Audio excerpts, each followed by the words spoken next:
Thank you, Gayatri, for the introduction. A very good afternoon to you all.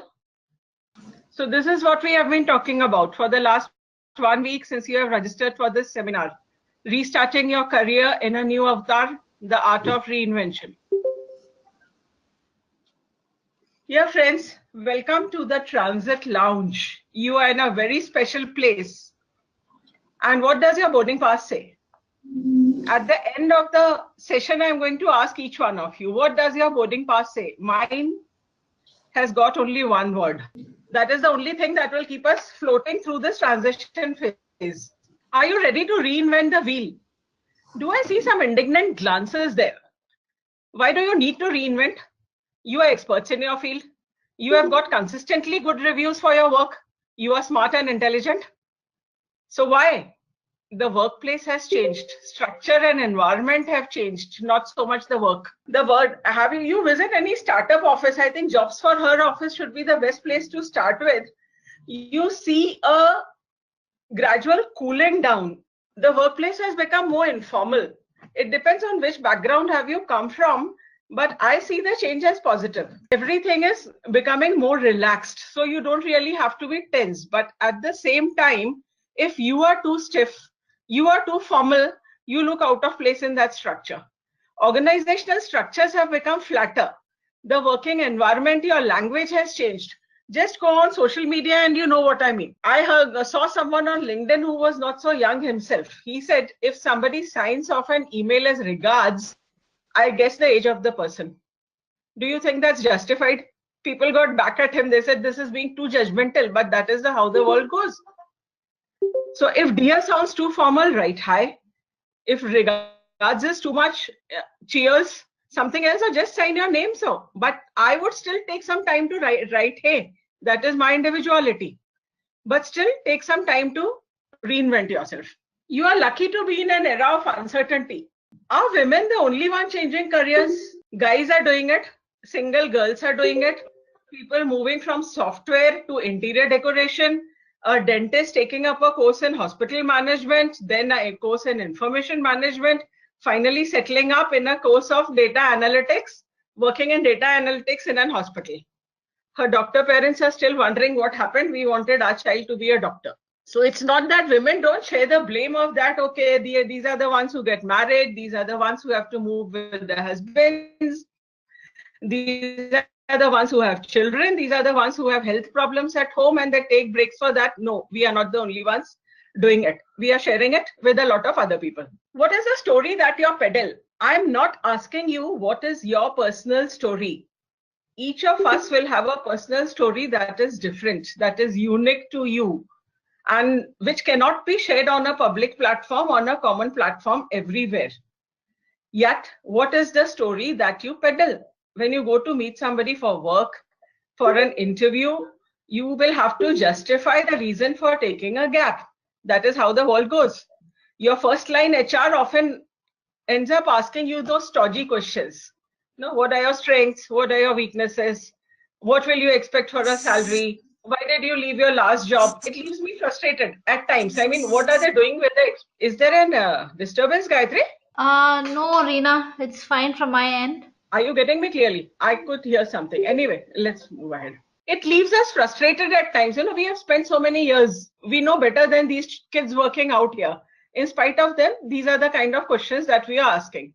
Yet, there is a bevy of questions for which we will have to be prepared. You left for personal reasons. What is the thing HR is going to ask you first? What will happen if those circumstances recur again? What if your husband gets transferred again? What if you have another baby? You will have to justify. You left for bigger challenges. So what do you mean by bigger challenges? What was less challenging in your job that you left behind? What was your plan? What have you added meanwhile? Have you gained any new skill sets? How do you plan to go ahead? What is your plan A? What is your plan B? What is your plan C? Okay, at least 30 minutes of discussions. You want a change of direction? This is even tougher. Okay, you have got the skill sets, you show an interest in something, but you have no experience. So why should a company hire you? You know what they are arriving at. Then they'll talk about salary after that. You have enjoyed a break and now you wish to return to the workforce. Maybe you were traveling abroad. Maybe you were at home bringing up your baby, whatever. But now when you wish to return, what are your expectations today? The workplace has changed since the time you left. Are you entering the same field? Are you getting into a new field? Each answer, each line, each word that you speak is going to make a lot of difference. And you need to have tremendous clarity of thought to face these kind of barrage of questions that will be fired at you. No story is perfect enough to suit all circumstances. I'm not saying you should have a standard story. Build up 2 stories, 3 stories, 4 stories, practice with different things. These kind of platforms like Jobs for Her, peer groups, our webinars, the R3 Meet Tomorrow, all these are places to network. Speak to people, get their feedback, watch their reactions. While you are speaking, just see how they are reacting. Keep refining your story. Maybe you go to 3 different interviews to meet 3 different people for business and you have a different story for each. It's perfectly fine. That is the way the world goes. Choosing the right field to start afresh. Now here comes the crunch. If you can get back to your own field, why not? That is where your core expertise lies. That is where your previous experience and seniority will be valued. If you have enjoyed that, if you have loved your job, please do that. Don't try to venture into another field or get into a field which is in some way related to your previous field, because then you are utilizing your core expertise. Take some time with this figure. This looks complicated, but focus only on the outer circles. What you love, what you are good at, what the world needs, what you can be. I'll take this up with my example. What you love doing? I love writing, but can I earn money with that? I just went to a publisher last week. My friend pushed me with my collection of poems and he said, yeah, you are very good, everything is fine, but it's better if you write prose.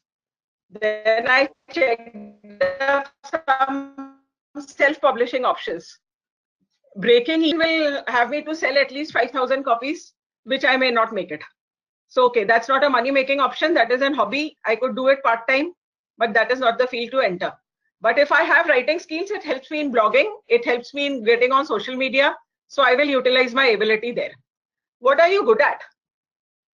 I come from banking. I have spent a good 25 years there. I'm a veteran in that field. But then does the world of banking need me today? Banking is going digital. They want people below 40.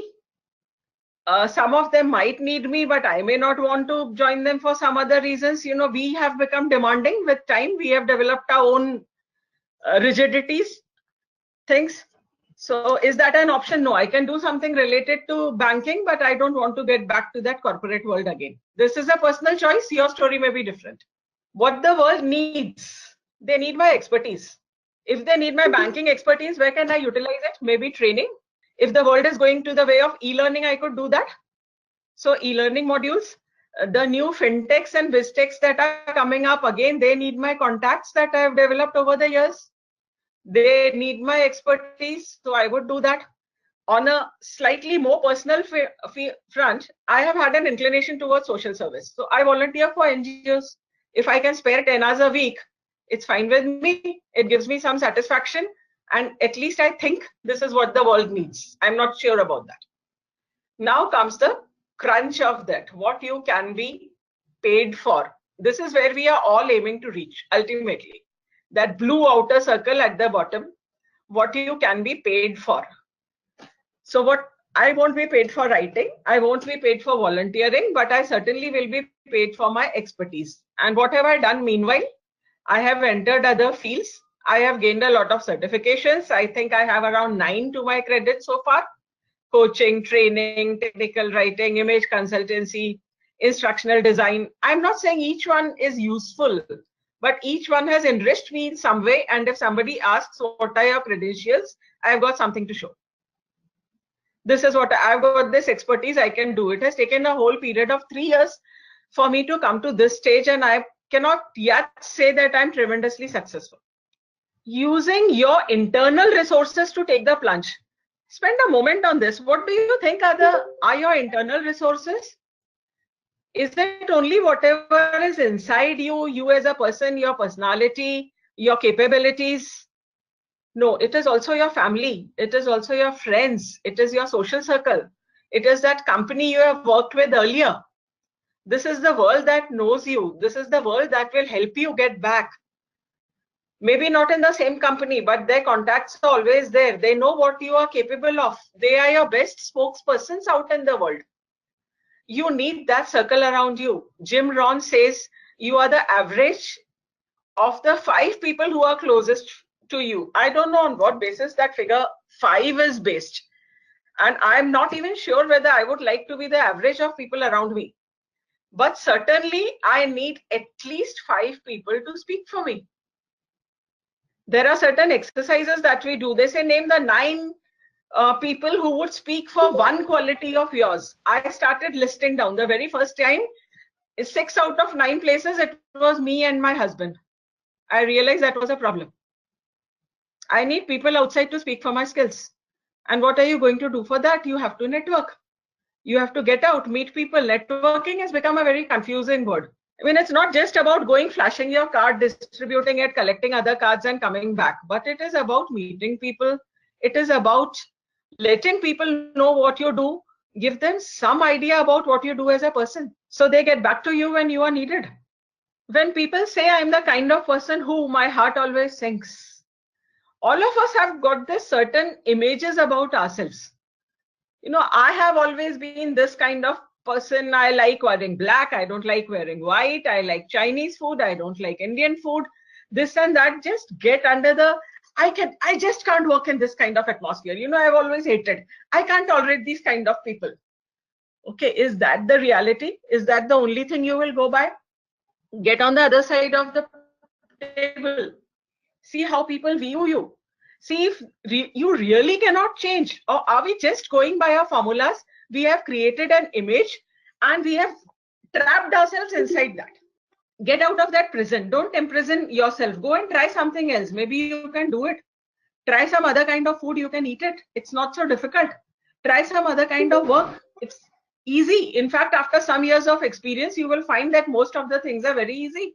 We are paying high fees to all these certifications, to all these institutes, lot of people, and then we do it for 10 days, 8 days, 6 months, and then we think, okay, I could have covered this in a month. It's not so difficult because you have got that background, you have got your concepts, which makes understanding things very clear. So whatever you think about yourself, it's like the caption under a painting. You need to look at the picture. Can the colors of a picture change? What happens in Instagram? You just use a different filter and the picture changes. Okay, life is not that easy, but still try. What is reframing our paradigm? Just sit on the other side of the table. You know, you were a boss, you were heading a team a few years back.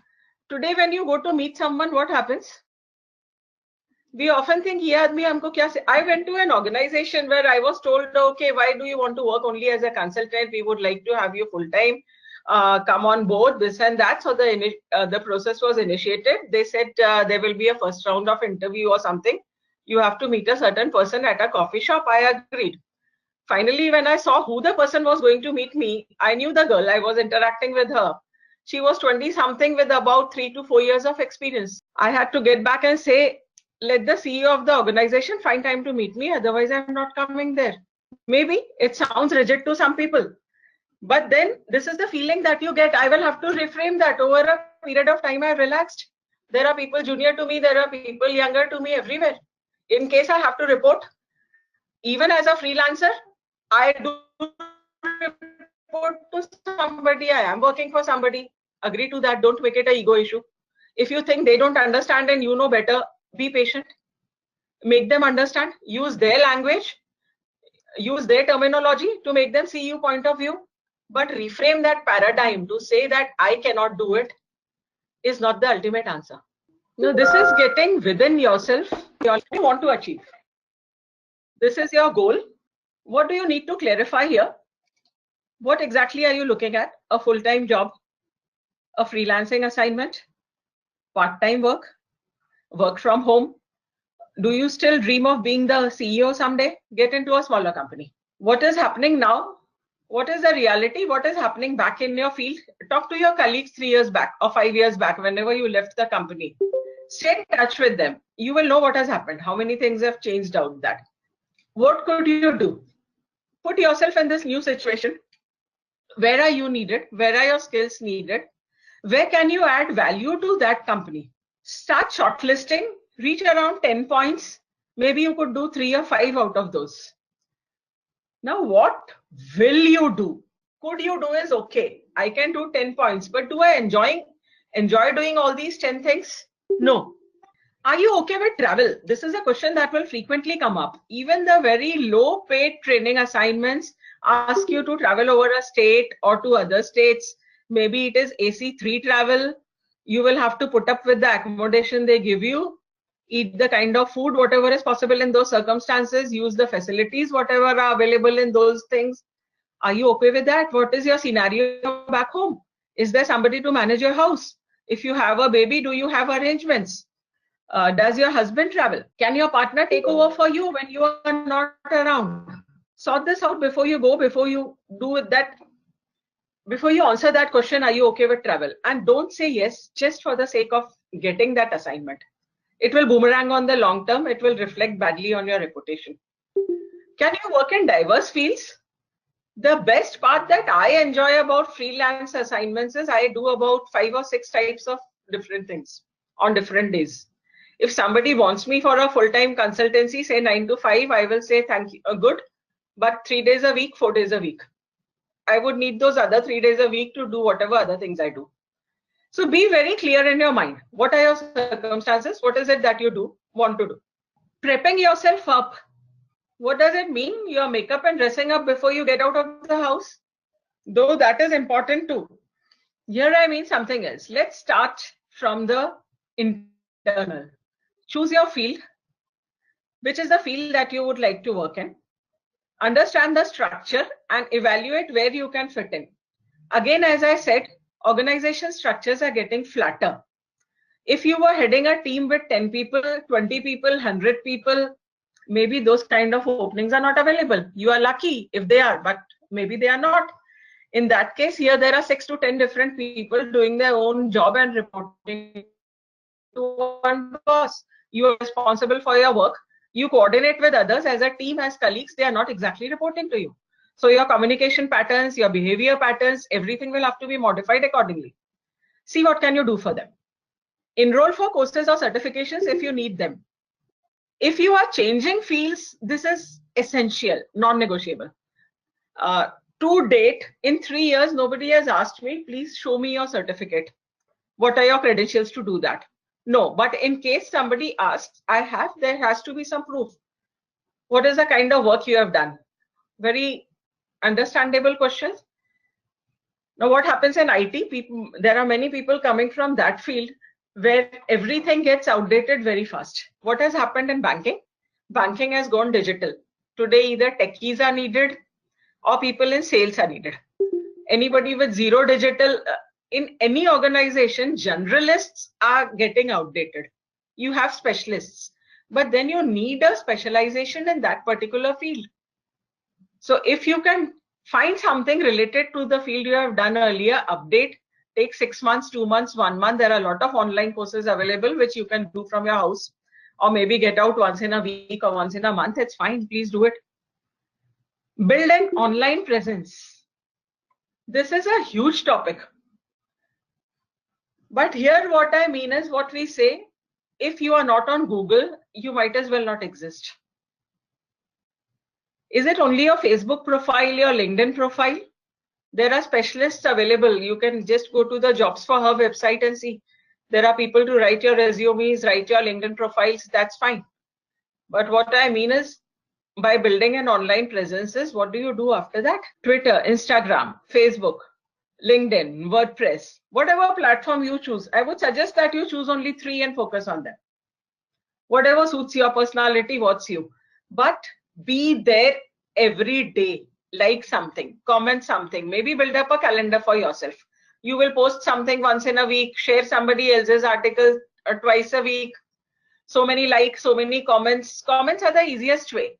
When you post something, how viral your post goes or even how many people see it depends on the algorithm of that platform. You don't control it. What is happening on LinkedIn today? The people who have premium accounts are getting circulation, others are getting a very low circulation. Do I have a control on that? No. But if I build a community, yes, my community comes up and likes my posts, they share my posts elsewhere, it helps. But how do I build that community if I'm not there every day? If I don't share others' articles, why should somebody share mine? Now, what do you share? I may be interested in 10 things. Okay, I am a generalist, I know so many things, this and that, but is that the right approach? It's okay. It shows me as a multifarious person, multidimensional, know so many things, but yet if you are doing it for a particular profession, bring it down to minimum 3. Post things only related to that. If you want to go multidimensional, go on Facebook, where your personal circle is doing that. But if it is a Facebook group, if it is a Facebook page, then please stick to a particular topic. Maximum 3. Network as much as you can. You never know where an opening might exist. You have people calling you after 3 months, 6 months. Oh, you remember I met you there on that day, this and that. Huh? So I think you mentioned something that you do this. We need a coach. At that time, I was not ICF certified. Okay, are you ICF certified today? Something opens up. There are people who know your face. There are people who just don't know you by your social profile name, social media profile. They know there is a voice behind that. They know there is a personality behind that. They know there is a face behind that. That will help. And you are learning. How will you keep yourself updated in the period when you are not working unless you go out? These meets help you. They help you know what is happening on the scenario outside. How will you go around searching? You know about these platforms, jobs for her, so I am not touching on that. In general, go around, search on the net. Some companies have back to work programs for women. Now, what come to the top of mind easily is Tata. They had something called Tata Consultancy, second careers for women. Maersk had a program. These come out for a short time, maybe for 3 months or something. The windows are open. You can apply. Genpact takes these people. Access had opened up a window meanwhile. So stay on the lookout. Keep scanning online. Talk to your friends. Apply. Even if you don't think you fit the bill perfectly, apply. Go through the selection process. You will know where you stand. Again, as I said, you talk to that first line HR person you found stupid, and they're asking these questions. But what when you get around to the second round? Where do you stand in the competition? What are the kind of tests they are giving you these days? Just visiting that office 2 or 3 times will give you an idea about the culture. What is happening these days? Take mid-career assessment tests and get counseling coaching if you think it helps. There are many platforms doing this. If you are any WhatsApp group, any Facebook, you will see these ads popping up. You will see people posting this. You have to appear for a 30-minute, 60-minute, 90-minute assessment, personality assessment test. They have different names, skill identification, this and that. It will be along with students, may not be purely for mid-career professionals, but it is there somewhere. What do these tests do? They are not really telling us something we don't know. They are only reinforcing something that we have already known, but we were not very sure about. It gives you a direction if you were confused, if you were muddled about something. Only holding that result of a test will not help either. Talk to somebody after that. And I would suggest don't talk to just one person. Talk to 2, talk to 3. Okay, these are my skills, these are my capabilities, but are they needed in the world today? Again, there is a whole research process which will help you reach a final conclusion.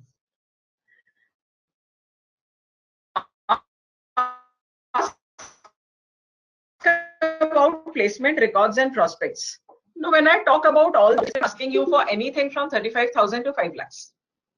You do this course, it enables you to do so much, it will open up the world for you, it will do this. Okay, how many people have done this? How many people have found work?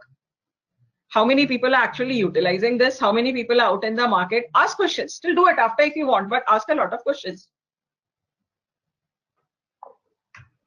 Do you help in placement? Do you provide assured placements? There are some which will say you undergo this training for 6 months for freshers, and then there is assured placement. But what happens at our level? No institute is offering assured placement. So you have to go by feedback from the industry. Have a good look at your style of dressing. Does it fit the industry that you plan to enter? In fact, the world is going in the reverse direction. We don't need to dress up, we need to dress down. The world is becoming informal. I came from banking. I own a wardrobe full of blazers which just hang there and are used only in Delhi winters. Otherwise, I don't have an occasion to use them. I've had people walking to up in a very friendly tone in a startup office, tapping my shoulder. Don't you feel warm? I said, yeah, maybe the AC is not functioning properly. What that person wanted to ask me was, do you really need to wear that blazer? Look around, see what other people are wearing, see what suits your style. What happens in the software industry? How many companies in the last 3 years have toned down? Dress codes gone, formal dress codes not required. Okay, you may find certain things too shabby. You still don't want to go to work in jeans and a polo shirt. Don't do that much, but wear a long kurta, wear a scarf instead of a blazer. Somehow try to fit in, maybe 10% different, 20% different, 30% different, but fit in somewhere. What happens is the moment a person watches you, the person is writing a mental story about you. You need to look like someone who fits into that world. They shouldn't think, ye kahan se aa raha hai? No, may not fit our culture. The first thing, cultural fit. Cultural fit is the biggest buzzword going around. She's not a cultural fit. So watch people around, seek expert advice. You can talk to HR. You can speak to them about what are their policies. Change if needed. Everybody does not need to change. If you're fitting in, fine. If you don't, consult somebody, shop around, and get some 5 to 10 new pairs of clothes, but look like the people around you look. The world has moved in the 3 to 6 years that you were not working. Everybody is a peer out there in this world. There are no seniors, there are no juniors. Everyone is my teacher. Some I attract because of what I must learn. You might be unaware of what you teach me. I bow deep to you in my gratitude for what you have taught me. I have learned every single day from every single person I meet or talk to, online or offline. They have added in some way, they have given me a different perspective. They've helped me understand me better. They have helped me understand the world better. So if there were any big ideas about the designation that you held, I am so and so, I was at such a senior position. I don't talk to people at this level. Please get rid of that. You will have to be friends. Once you are back in a particular organization, you have established yourself. It may take a year or so. After that, you can build your position. What I would rather say, you have rebuilt your position, then get back to all your aura. But for some time, please behave as equals. And you don't have to be too subservient to. Not what can I do for you, sir, and all. You are senior to them. You know much better than the people around them. So keep your self-respect. Talk to them as equals. Fortunately, the work culture is changing. Everybody addresses everybody by first name. There are no sirs and no madams. So remember, we are all equals out there in this world. Thank you, Gayatri, for giving me this opportunity to meet all the wonderful people, and hope we have a good time tomorrow. Yes. See you all there. Yes, we have a roadshow. As Reena said, we have a roadshow happening in Gurgaon tomorrow, and she's going to be a part of the mentoring group. So you can meet her face to face and get your advice. Also, visit her reskilling page on Jobs for Her and get more ideas on courses, assessments, and services that we provide. Thank you so much. And thank you. Thanks, everybody, Yeah, thank you for the wonderful afternoon.